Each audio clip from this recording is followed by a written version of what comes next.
Hi everyone, we're going to find the inverse of this rational function and find the domain and range and of f and f inverse and check that we did verify that they are indeed inverses, that we did it right. The thing you have to know about this one is basically we're stating here that x has to be greater than 0. So I'm already stating the domain here because in order to find the inverse of this, we have to restrict the domain. So basically, this is the restriction. Okay? Or you won't have an inverse function. So let's go ahead and do that. We already know how to do it. We're going to write this as y equals x squared minus 4 over 2x squared. This is x has to be positive. And then switch the x's and the y's.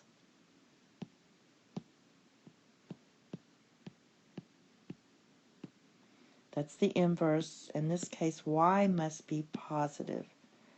So now let's cross multiply. You get 2xy squared equals y squared minus 4.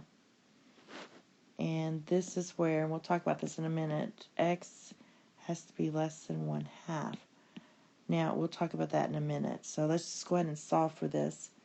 So basically what I'm going to do is group my y squares together.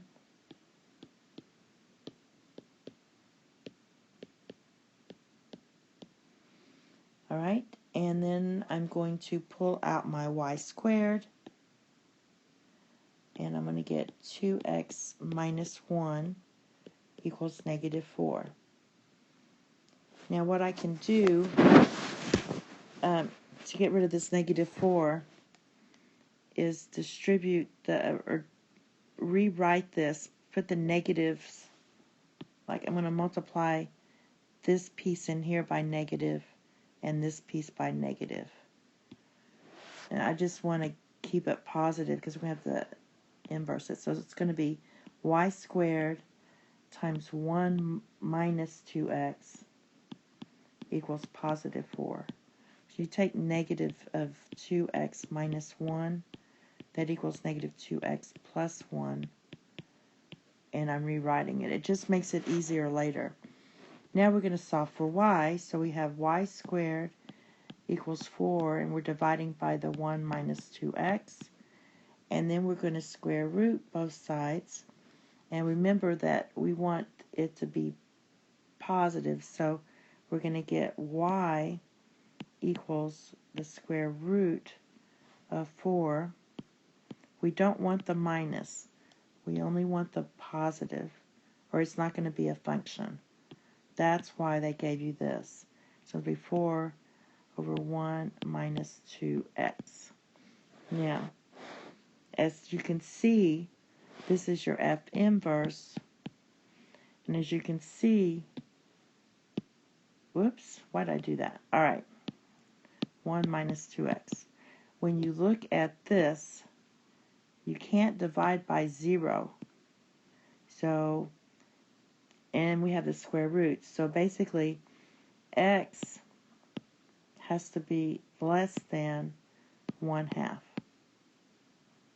So that's your domain of that. So let's look at it again. Since it's the square root, and I'm just looking at the denominator, 1 minus 2x, this quantity inside has to be greater than 0. So if you solve, you get 1 minus 2x is greater than 0. So 1 is greater than 2x.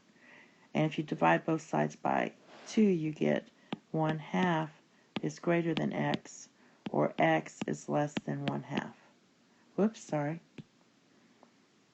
1/2. I can't put it on there. So x has to be less than 1/2, which is what we have right there. Okay, so let's talk about the domain and range. So the domain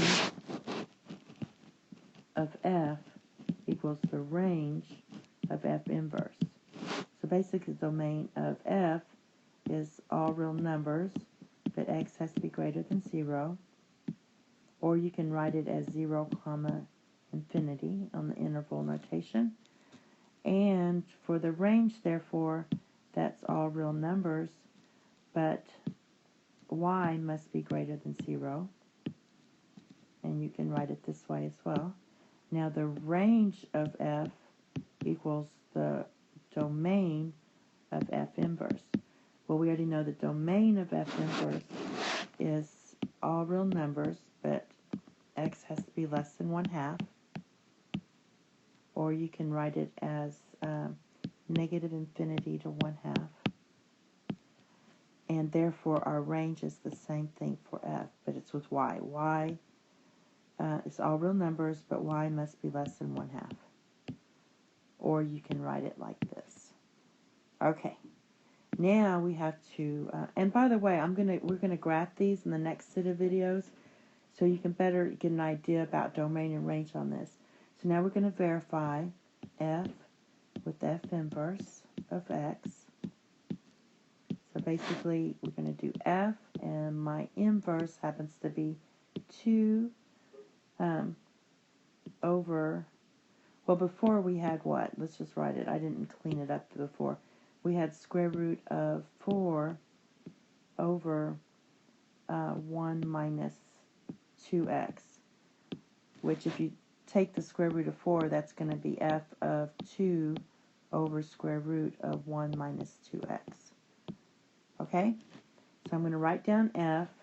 F is x squared minus 4 over 2 times x squared.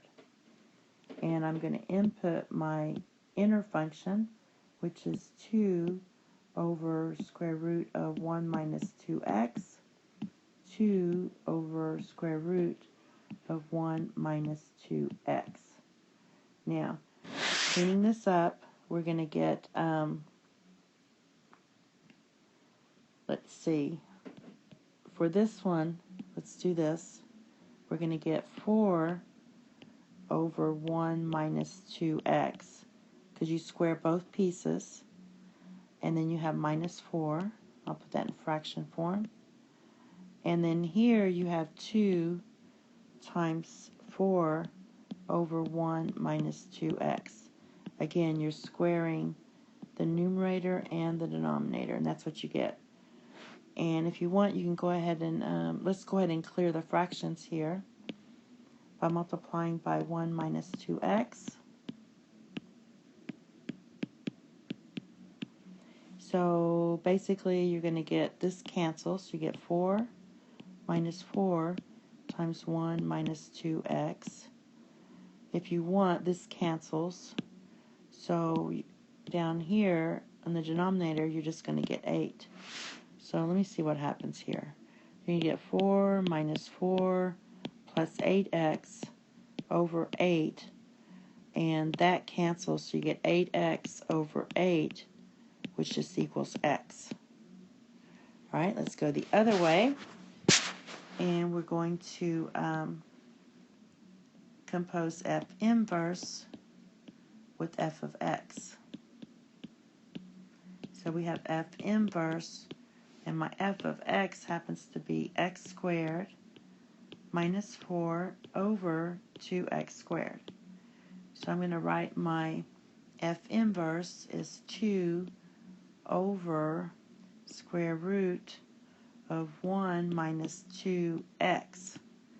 And my x happens to be my inner function f of x, which is x squared minus 4 over 2x squared. Now, let's see. Let's go ahead and clean up this denominator.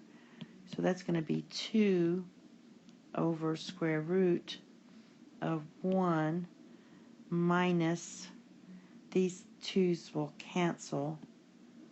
So you're just going to get 1 minus x squared minus 4 over x squared. And that's all minus there.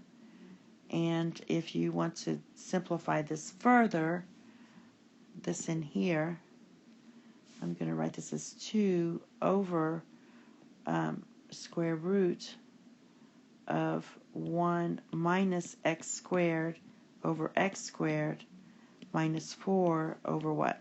X squared. Now this just equals what? 1. So simplifying even further, we get 2 over square root of 1 minus 4 over x squared. And this equals, that cancels. So this is supposed to be plus. I forgot to distribute the negative. All right, this would have been, when you distribute, you get a plus.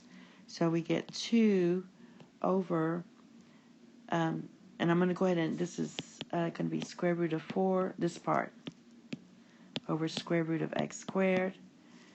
The square root of 4 is just 2. And when you square this out, you get the absolute value of x. So this equals 2. I can bring this up here. 2 times the absolute value of x over 2, which equals the absolute value of x, which equals x. But just remember, x has to be positive. Okay? That's all. Thank you and have a nice day. Number 12 is very similar to this, so you could try to do it on your own and then check with the video. Take care. Bye-bye.